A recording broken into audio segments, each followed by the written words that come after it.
మనుషులు మాట్లాడాల్సిన అవసరం లేదని, వారు చేసిన పనులే మాట్లాడతాయని మాజీ మంత్రి నారాయణ నెల్లూరుకి చేసిన అభివృద్ధిని ఉద్దేశించి నారాయణ సతీమణి పొంగూరు రమాదేవి అన్నారు.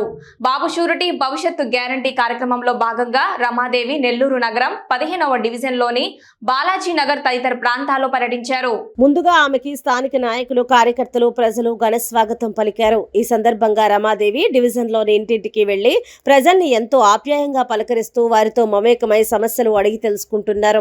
నారాయణ చేసిన అభివృద్ధిని తెలియజేశారు. రానున్న ఎన్నికల్లో ఎంపీగా వేమిరెడ్డిని, ఎమ్మెల్యేగా నారాయణలను గెలిపించాలని ఆమె అభ్యర్థించారు. అనంతరం పొంగూరు రమాదేవి మీడియాతో మాట్లాడారు. నెల్లూరుకి నారాయణ సార్ వస్తేనే అభివృద్ధి జరుగుతుందని, ఇంకెవరు వచ్చినా అది సాధ్యం కాదని చెప్పారు. 2024లో టీడీపీ అధికారంలోకి రావటం ఖాయమని, నారాయణ విజయం తథ్యమని ఆమె ధీమా వ్యక్తం చేశారు.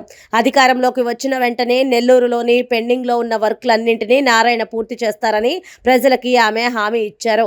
ప్రజలందరూ సైకిల్ గుర్తుకి ఓటేసి ఎంపీగా వేమిరెడ్డిని, ఎమ్మెల్యేగా నారాయణలను భారీ మెజారిటీతో గెలిపించాలని ఆమె అభ్యర్థించారు.